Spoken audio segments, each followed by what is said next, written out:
As Season 2 of the McBee Dynasty, Real American Cowboys continues on Bravo, Steve McBee's sentencing date approaches. The head of the family pleaded guilty to committing insurance fraud, which cost the United States Department of Agriculture an estimated loss of over $4 million. He faces up to 30 years in prison, and the sentencing hearing is not far off. When will Steve McBee Sr. be sentenced following the McBee Dynasty investigation? Steve McBee Sr.'s sentencing after the McBee Dynasty investigation is scheduled to take place in September 2025.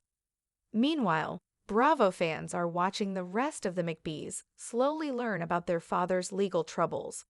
Early in Season 2, Stephen McBee Jr. claimed that only he, Christy McBee, and Galina Salkowska knew about the investigation. He wanted to make sure it stayed that way. A few episodes later, Calla Jackson let it slip that she also knew about the case. She used it against him after a drunken disagreement with his brother, Cole McBee. The truth will come out, Stephen, and you're going to be buried for this, Calla warned Stephen Jr. Of course, the whole world is now well aware of Steve's actions and his potential 30-year punishment. That's a significant amount of time for anyone, especially a man in his 50s. With that in mind, Stephen Jr. recently explained to Briefing on Bravo how their family remains focused on cherishing their time with him. Stephen Jr. said, "The hard part about it is it's so unknown. We don't know what it's going to look like, so we're preparing.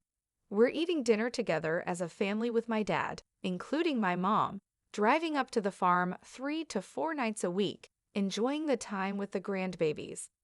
Just really cherishing time as a family because we don't know what it's going to look like afterwards." The late summer sun, usually a benevolent golden blanket over the Missouri farmlands, felt different now. It was September 2025, and every ray seemed to carry the oppressive weight of the impending date, September 9th. For Stephen McBee Jr., the sun was a cruel reminder of the dwindling days, each one ticking down to his father, Steve McBee Sr.'s sentencing. The patriarch of their dynasty, a man whose presence was as unyielding and vast as the land they worked, was facing up to 30 years in prison. Insurance fraud, $4 million. The numbers echoed in Stephen Jr.'s mind like a death knell. He stood on the porch of the main farmhouse, the familiar scent of hay and damp earth clinging to the air.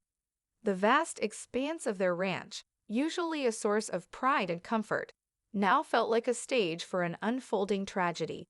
For months, he, his mother Christy, and Galina Salkowska had carried the burden of the secret, a heavy, suffocating cloak. His father's legal troubles had been a whisper, then a hushed conversation, then a cold, hard fact that they tried to wall off from the rest of the family. Stephen Jr. had believed, foolishly perhaps, that by containing the knowledge, they could contain the damage. He had been wrong. The dam had broken, not with a roar, but with a slurred accusation from Calla Jackson. The night of the drunken fight between Cole and Stephen Jr. was a blur of anger and regret, but Calla's words, sharp and venomous, had cut through the haze. "The truth will come out, Stephen, and you're going to be buried for this." The words had hung in the air, thick with unspoken meaning, before dissipating into the night, leaving behind a chill that no summer heat could dispel. Calla had known, and if Calla knew, who else? The carefully constructed facade had begun to crack, revealing the ugly truth beneath. The revelation hadn't been a single explosive event, but a slow, agonizing bleed. First, Cole, piecing together fragments of hushed conversations and strange silences. Then, the younger ones, catching snippets of news, seeing the worry etched deeper into their parents' faces. Each new person who learned added another layer to Stephen Jr.'s guilt. He had wanted to protect them, to keep the illusion of their unbreakable family intact. Instead, he had only delayed the inevitable pain, making the eventual impact all the more jarring. He remembered the night his younger sister, Jessie, had confronted him, her eyes wide with a mixture of fear and betrayal. "Stephen, what's going on with Dad? I heard something bad." He tried to deflect, to minimize, but the tremor in his voice had given him away. He'd watched her bright, optimistic spirit dim a little that night, and the sight had twisted something inside him. This wasn't just about his father's freedom. It was about the very fabric of their family, unraveling stitch by painful stitch. Steve Sr. himself had become a ghost in his own home. The booming laughter that once filled the halls was replaced by a quiet, almost melancholic hum.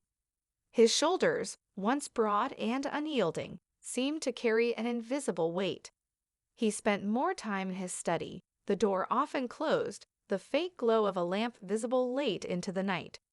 Stephen Jr. knew his father was grappling with the enormity of his actions, the potential loss of everything he had built, and the crushing realization of the pain he had inflicted upon his family. The man who had always been their rock was now crumbling before their eyes, and there was nothing any of them could do but watch. The family, once a whirlwind of individual pursuits and occasional gatherings, had begun to coalesce. The unspoken agreement was simple: cherish every moment. Dinners, once hurried affairs, became sacred rituals. Christy, with a strength Stephen Jr. hadn't fully appreciated until now, orchestrated these gatherings. She'd bring out old photo albums, their pages filled with sun-drenched memories of younger, carefree days. They'd talk, sometimes about the future, carefully skirting around the elephant in the room, sometimes about the past, reliving triumphs and tribulations. Steve Sr. would sit at the head of the table, his gaze often distant, but occasionally, a flicker of his old self would return, a wry smile, a shared anecdote. Those moments were precious, fleeting glimpses of the man they knew and loved, before the shadows of September crept back in. Stephen Jr. found himself driving up to the farm 3 or 4 nights a week, not for work, but just to be there. To sit with his father on the porch, watching the sunset paint the sky in fiery hues. They wouldn't always talk much.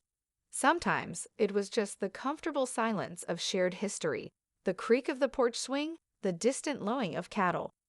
But in that silence, a new understanding bloomed. It wasn't about the fraud, or the prison sentence, or the public shame. It was about the bond, the unbreakable tie of family. The grandbabies, oblivious to the storm brewing around them, were a balm.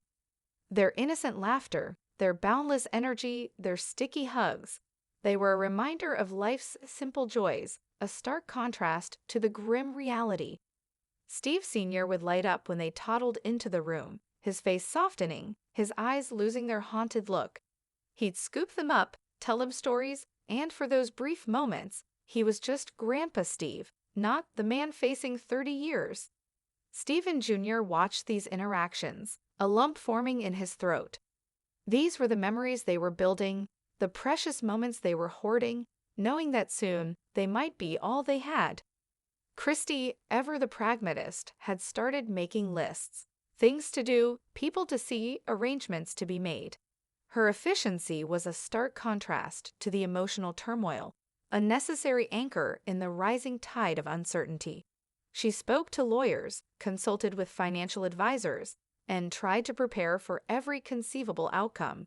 Her strength was quiet, resolute, a testament to years of weathering storms alongside Steve Sr.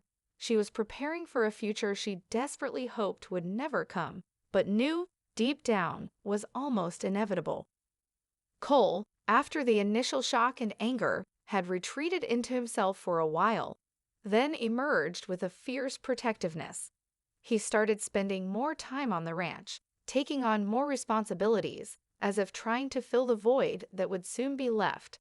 He and Stephen Jr., once prone to explosive arguments, now shared a silent camaraderie, united by the shared burden. They were brothers, and this crisis was forging them into something stronger, something more resilient. Delina, always a calming presence, offered quiet support. She listened, she comforted, and she simply was there. Her steady affection for Stephen Jr. was a lifeline, a reminder that even in the darkest times, love persisted. She understood the weight he carried, the impossible position he had been in, and her empathy was a quiet comfort. As the days dwindled, the air grew thick with unspoken goodbyes. Each family dinner felt like a last supper, each shared laugh tinged with sadness. The unknown Stephen Jr. had spoken of to briefing on Bravo was a palpable entity, a looming shadow that stretched longer with each passing day. They didn't know what it would look like, this life without Steve Sr. at the helm, without his physical presence, his guidance, his booming voice. They were preparing for a void, for a shift in their entire world.